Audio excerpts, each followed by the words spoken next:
Hello everyone, we will continue with the computer system overview chapter 1 topic 2 memory storage unit and the system bus. The memory is also known as the main memory or the primary memory, and this is the working place where it temporarily keeps the information for a particular operation to take place. And we'll also look at the characteristics of the memory. So already we saw that it's a temporary storage area, and what does it store? It's data, instructions, intermediate results and output. And each memory location has a unique memory address, and the memory is cleared under two situations. One is after the completion of a task and when the power is switched off. Now we will try to understand the structure of the memory. We can visualize memory as stack of memory cells, and each cell can be represented in form of 8 bits. A memory cell can accommodate up to 8 bit, and a bit is the elementary unit of a memory, and 8 bits together form 1 byte. 1 byte is the smallest unit which can represent a data item or a character. Here I've given you an example, uppercase A, and this is represented in form of binary form using zeros and ones, and it needs 8 bits or 1 byte for the representation. And another example I've given is a lowercase a, and you can see that that is also represented in form of zeros and ones, but with a different combination of 0 and 1. We already know that a computer can understand only binary information. That is why the human readable uppercase A or lowercase a is converted into binary data, and only then the computer can process the information. And you can also notice one other thing here. Each and every memory cell is identified using a memory location or an address, and we already saw that when we are going through the control unit, that during a program execution, the control unit fetches the data instruction one by one from the memory, right? And to fetch after it's done the execution of one instruction, to fetch the next instruction, it needs the memory address. Only then it can go to the right memory address and fetch the right instruction to be executed next. Now we will look at the units of computer memory measurement. We already looked at 1 bit and 1 byte, and we should also know that 4 bits form 1 nibble. And the other commonly used memory units are kilobytes, megabytes, gigabytes, terabytes. And we can also notice one other thing from the table, that every higher memory unit is equal to 2 to the power 10 of its lower unit.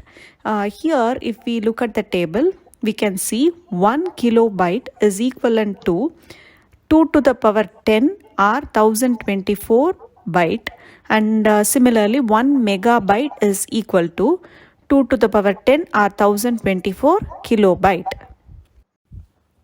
Now we will look at the classification of memory, or else we can say it as parts of the main memory or the primary memory. The memory can be further classified into RAM and ROM, and first we will look at RAM. RAM stands for random access memory, and this is the main memory of the computer used to retain the user instruction and data for processing. It is a short-term storage, and it stores the information that's been actively used and has to be accessed quickly. And this RAM is volatile in nature, that is, the contents can be erased. And this RAM can be further classified into two types: the dynamic RAM or the DRAM, and the static RAM. The dynamic RAM is made up of transistors and capacitors, and it has an access time ranging between 20 to 70 nanoseconds. And the static RAM is made up of flip-flops and it has an access time of about 10 nanoseconds. Here we've used the term memory access time, and we should know what it is. Memory access time is the time taken to produce the data required from the memory. That is, it is calculated from the start of the access until the availability of data. Now we will look at the ROM in detail. ROM stands for read-only memory. It is a semiconductor memory whose contents cannot be altered once they have been set, and it is non-volatile in nature. So that is why it is non-volatile in nature. And it is mainly used for applications in which it is known the information never needs to be altered. And I can give you an example. It's like a monitor controlling program which controls the working of the computer. And a program like that should not be accessed by an user and modified. And now we will look at the different types of ROM. And we can say there is PROM, programmable ROM, EPROM, erasable programmable ROM, EEPROM, electrically erasable programmable ROM, Flash EEPROM, and mask ROM. First we will look at the PROM, and this is also called as OTP, one-time programmable. And PROM, as we saw earlier, is a programmable read-only memory. It's a control memory in which stored contents can be altered once they have been set. And it is generally like we can say that the information is burnt using a special equipment called the ROM burner. Next is the EPROM, erasable programmable ROM. The EPROM stands, it's a read-only memory. The contents can be erased and programmed if exposed to ultraviolet light. And the next one is the EEPROM, and this is the electrically erasable programmable ROM. And this type of ROM can be erased and programmed with the help of the electric pulse. And the next one is the Flash EEPROM, and this is very fast compared to the EEPROM, and the erase time is less than a second. The next one is the mask ROM. Mask ROM is the ROM in which the contents are programmed by the manufacturer, and it is not an user programmable ROM. The next topic is the storage unit. Since the primary memory has limited storage capacity and it is not a permanent storage, we need storage devices to store large amount of data permanently. And like the primary memory, here also we store the capacity of the storage devices are in terms of kilobytes, megabytes, gigabytes, terabytes, and we will look at the common storage devices like used, and it can be classified as magnetic media, optical media, and flash memory. The magnetic media example is a hard disk. The hard disk is nothing but one or more circular disks. These rotating disks are coated with the magnetic material, and the information is recorded on the surface of the rotating disk by magnetic heads. And the capacity of these hard disks are generally in gigabytes or up to terabytes. And the next one is the under optical media we have compact disc, and the compact disc are cheap and have a storage capacity of up to 700 MB, and there are three types of CDs. The CD-ROM, the compact disc read-only memory, they used to store information that cannot be overwritten, and CD-R, which is compact disc recordable. Here it can be written on only once, and the disc it cannot be erased after it. And the CD-RW, it's a compact disc, rewritable, so it's an erasable disc and can be written multiple times. The DVD also comes under optical media. So the DVD is the storage device and it's similar to a CD, but this can hold about 15 times more information, and the capacity can be up to 17 gigabytes. That is like it can store up to 4 hours of movie on one side.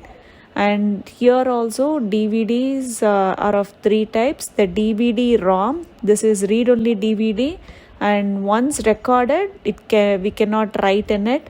The DVD-R, it is the DVD recordable, which the users can write only once, but multiple times it can be read.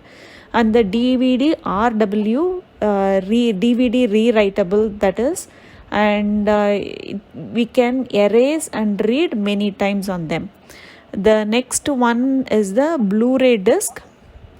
This is also an optical disc storage media format, and it is used for high definition video and data storage.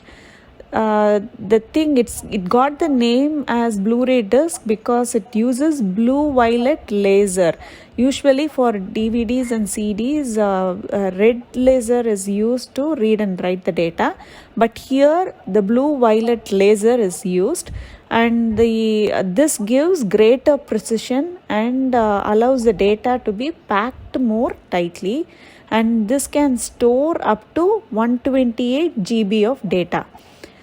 And the next one is the flash memory. The flash memory is like we are commonly used these days. It is this ultra portable storage device, and it has no moving parts like the magnetic storage device, and data is retained in flash memory even when the power is switched off, and it works similar way to a RAM, which is random access memory, and it can store up to from 256 megabytes to 128 GB and beyond.